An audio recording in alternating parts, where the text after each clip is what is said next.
Fundación Libertad y Desarrollo presenta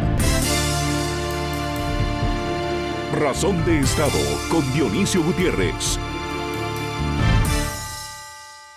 Hubo un tiempo, no hace tanto, en que ciertas naciones guardaban el rito democrático con decoro. El debate existía, la disidencia era respetada, la prensa hablaba con libertad, aunque no siempre con acierto, y los ciudadanos podían criticar sin miedo a terminar en un tribunal, una celda o el paredón virtual del descrédito. Pero los tiempos están cambiando. La democracia como sistema está quedando acorralada, no con fusiles, sino con votos. La desgracia totalitaria no está llegando en forma de golpe de Estado, sino de gobierno electo. El nuevo tirano no entra al palacio derribando puertas, sino ganando elecciones. Y una vez adentro, se quita la máscara. Todo comienza con discursos sobre pueblo, justicia y patria. Y luego resulta que los jueces estorban, los periodistas mienten, la oposición traiciona y la libertad divide. Y así, lo que era una democracia imperfecta se convierte en una ficción autoritaria disfrazada de proceso popular. Pero, ¿cómo advertir al ciudadano que cree que esto no va con él? Las libertades no desaparecen de golpe, se disuelven. No hay un decreto que diga, hoy ya no eres libre. Lo que hay es una serie de excusas, mandatos y campañas de desprestigio que vacían el significado de la palabra democracia. Se empieza con el control de los medios, sigue la reforma de la justicia, luego se persigue a la oposición, se manipulan elecciones, se envenena el lenguaje. Y cuando el ciudadano quiere reaccionar, ya es tarde. La tiranía se ha instalado y lo hace con traje, sonrisa y mayoría parlamentaria. El autoritarismo moderno no grita, administra. Administra el miedo, la mentira, el relato único. Y si alguien se atreve a discrepar, se le cancela, se le expulsa o se le silencia bajo la acusación de ser enemigo del pueblo. El nuevo totalitarismo no necesita tanques, le basta con algoritmos, aplausos y reformas constitucionales. Y lo más trágico es que muchas veces lo hace con el consentimiento de los ciudadanos que, hastiados, resignados o confundidos, votan por su propia servidumbre. ¿Qué hacer entonces? Primero, despertar. Nadie está a salvo. Segundo, reconocer que libertad no es solo decir lo que uno quiere, es permitir que el otro diga lo que no queremos oír. Y tercero, actuar, organizarse, vigilar al poder como se vigila al fuego, porque cuando el poder se siente impune, deja de gobernar y empieza a mandar. La historia nos enseña que las democracias mueren cuando los ciudadanos bajan la guardia y se acostumbran al abuso. Por eso, ciudadanos libres, si alguien les promete orden absoluto, unidad sin debate y prosperidad sin esfuerzo, desconfíen, su libertad está en peligro. La democracia pasa por el peor momento de los últimos 30 años de acuerdo con diversos índices confiables. El vaciamiento democrático ha sido causado por grupos políticos que llegan al poder por la vía electoral, pero juegan con la apariencia democrática, someten las cortes de justicia, corrompen los congresos, persiguen la disidencia y desintegran cualquier mecanismo de control y contrapeso. Los gobiernos autoritarios aprovechan su popularidad inicial para debilitar las instituciones y concentrar el poder. Con un mensaje populista y fantasioso, convencen a las masas de que es necesario refundar el sistema para, supuestamente, construir sociedades más justas y funcionales. Este fue el guión que utilizó Hugo Chávez para engañar a millones de venezolanos que debían renunciar a su libertad a cambio de supuestos beneficios sociales y económicos. 25 años después, y con la complacencia e hipocresía de la comunidad internacional, Venezuela es una de las dictaduras más crueles del planeta. En América Latina, 12 de 35 países vieron en 2024 una reducción en sus derechos políticos y solo un tercio de la población se siente satisfecha con la democracia, según Latinobarómetro. El populismo y el autoritarismo no son exclusivos de los países subdesarrollados. En Europa y América del Norte, donde se suponía que tienen democracias consolidadas, estamos viendo la aparición de personajes autócratas y populistas que están ganando elecciones y amenazando la estabilidad política del mundo. La democracia liberal, el modelo político que más desarrollo ha dado al mundo, aunque imperfecta, es el sistema de gobierno que mejor protege nuestras libertades individuales, el que más impulsa el crecimiento económico y el que ha demostrado ser más efectivo para la convivencia pacífica. Según el índice de democracia de The Economist, apenas un 6.6% de la población mundial viven en democracias plenas, mientras que más de la mitad del mundo vive en regímenes híbridos o descaradamente autoritarios. Es cierto que los últimos 15 años hemos sufrido estancamiento económico y aumento en la pobreza, lo cual, sumado a un creciente subdesarrollo político y altos niveles de corrupción en prácticamente todo el planeta, ha provocado frustración, enojo y desesperanza en la ciudadanía y desencanto con la democracia. Pero, aunque no es fácil, los problemas de la democracia se resuelven con más democracia, o se abren las puertas del populismo autoritario. América Latina y el mundo en general atraviesan un momento crítico y de amenazas formidables. Razones de sobra para que los ciudadanos del mundo volvamos a la senda de la democracia liberal, como lo hicimos en los 90, después de la caída del muro de Berlín y la implosión de la Unión Soviética. Los pueblos debemos aprender de la historia que el populismo y los regímenes autoritarios son destructivos y siempre terminan mal. La democracia y la libertad no se defienden solas. Necesitan ciudadanos presentes y dispuestos a protegerlas y promoverlas.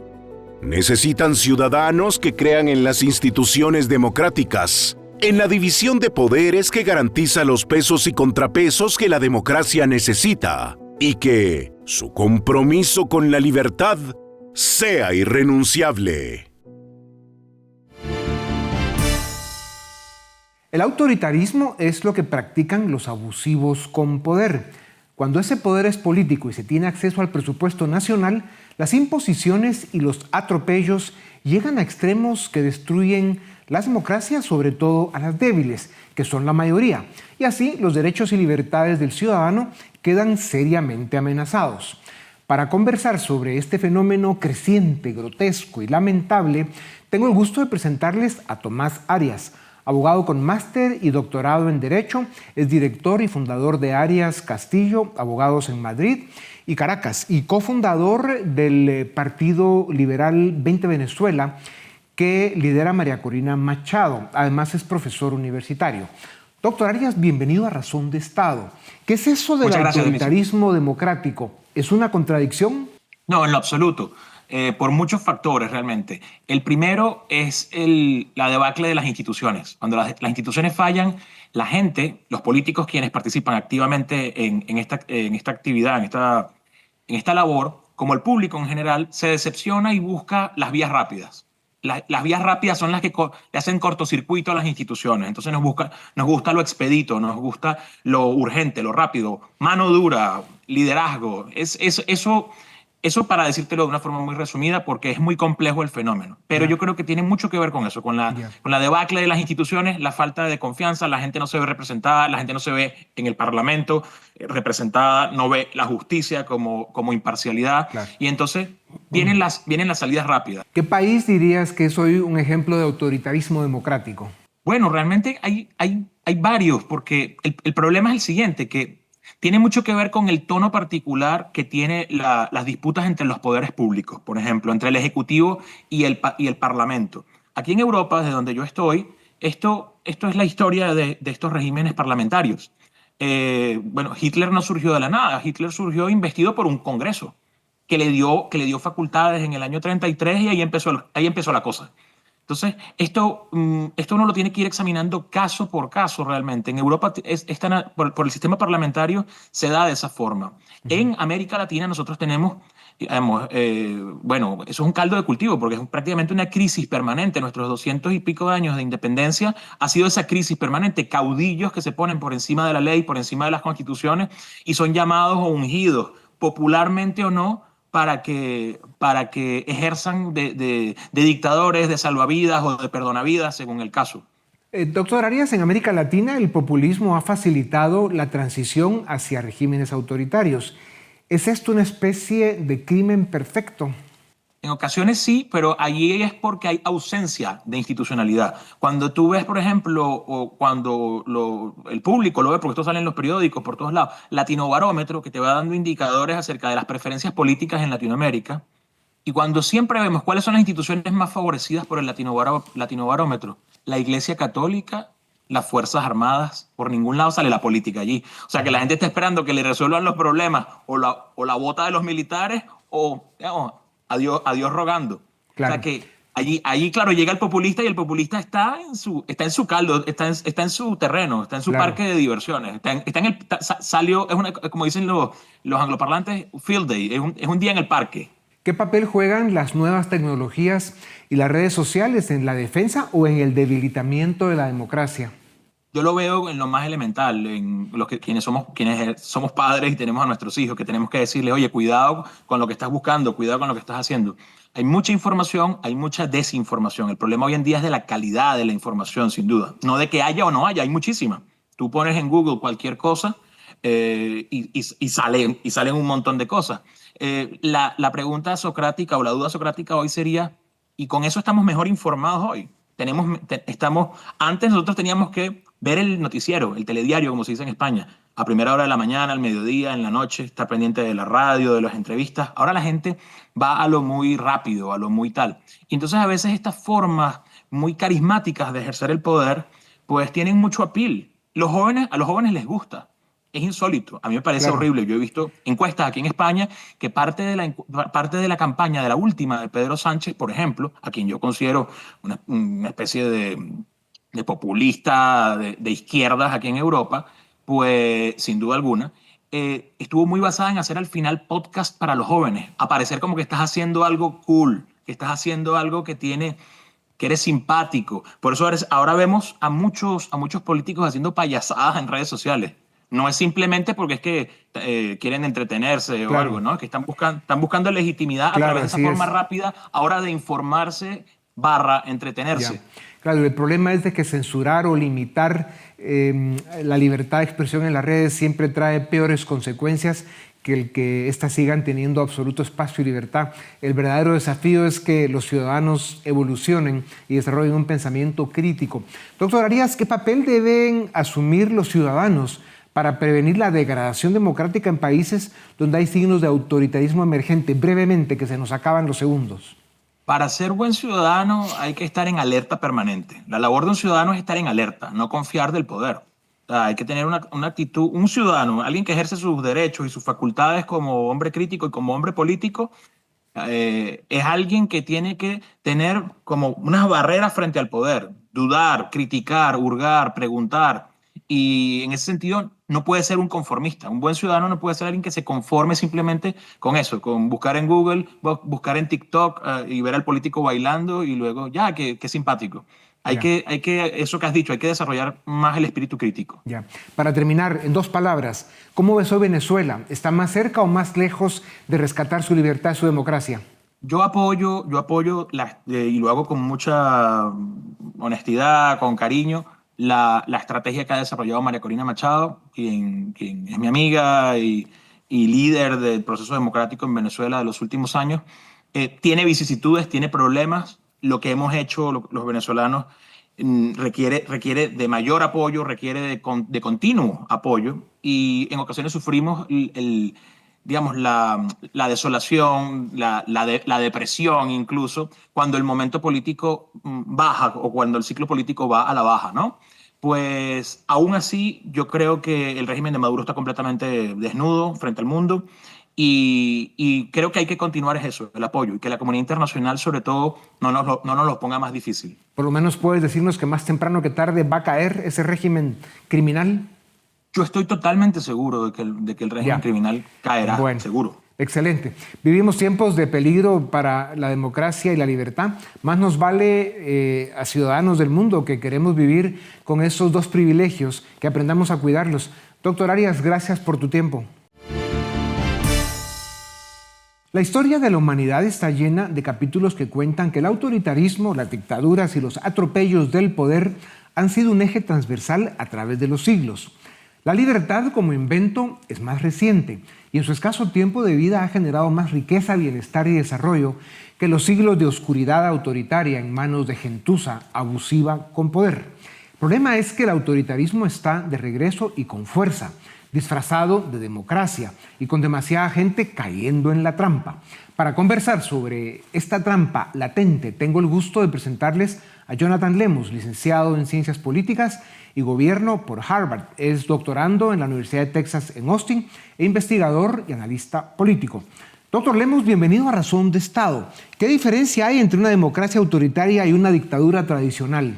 Bueno, como tú lo decías, ¿no? Hay un disfraz de democracia en el sentido que estamos viendo políticos, por ejemplo, Nayib Bukele en El Salvador, que tienen popularidades muy grandes, ¿no? 90%, 80%, y que entonces da la sensación de que hay, digamos, una legitimidad democrática detrás de líderes cuya agenda en el fondo es cooptar el poder. Igual lo vimos en México con Andrés Manuel López Obrador, popularidades de 60-70%, pero la agenda es concentrar el poder, eliminar los pesos y contrapesos, y de esa manera básicamente establecer lo que tú bien mencionabas al inicio, ¿no? Un régimen autoritario. ¿Por qué los pueblos caen con tanta facilidad en este drama que es el autoritarismo cuando aparecen estos mesías tropicales, básicamente ofreciendo mentiras y engañando a la gente? Bueno, hay que reconocer que luego de la transición a la democracia en los 90, especialmente en América Latina, el sistema democrático tuvo, digamos, mucha dificultad para dar resultados, ¿no? Entonces, seguridad, por ejemplo, fue un tema, y todavía sigue siendo un tema muy importante en América Latina. Escándalos de corrupción muy conocidos.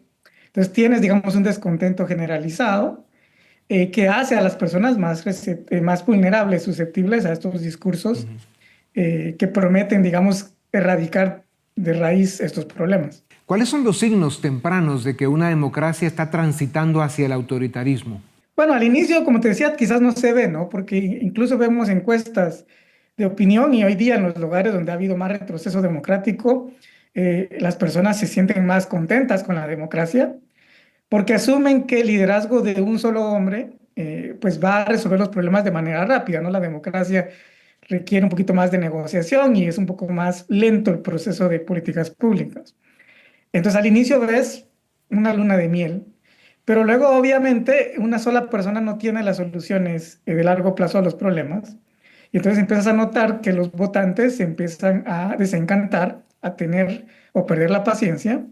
Y allí, entonces, esos líderes que ya llevan buen tiempo en el poder hacen reformas para mantenerse, a pesar de que las mayorías ya no les benefician. Lo vimos en Venezuela con Hugo Chávez, que en las últimas elecciones ya, digamos, se sabía que había un proceso fraudulento, ¿no?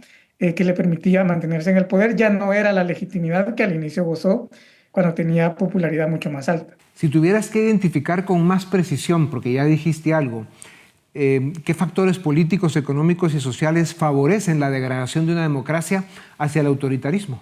Bueno, comenzamos con los votantes, ¿no? Decíamos, hay un desencanto por el desempeño pobre de las democracias hasta los años 2000. Luego tenemos factores más de tipo económico, ¿no? Y eso no solo en América Latina, sino en todo el mundo. Hubo un gran segmento de personas que se sintió fuera del proceso de globalización. Eso lo vemos en Estados Unidos y en Europa especialmente. Gente que perdió trabajos en el sector de manufactura, por ejemplo, que luego siente resentimiento con respecto a ese cambio económico. También hay un cambio cultural, ¿no? Con mayor libertad se generan cierto tipo de valores más progresistas que actores conservadores, digamos, resienten de por qué están generándose o tomando más espacio en la vida pública. Entonces ves también una especie de contraataque, digamos, de un cierto conservadurismo. Doctor Lemos, ya mencionaste a los ciudadanos y a los votantes.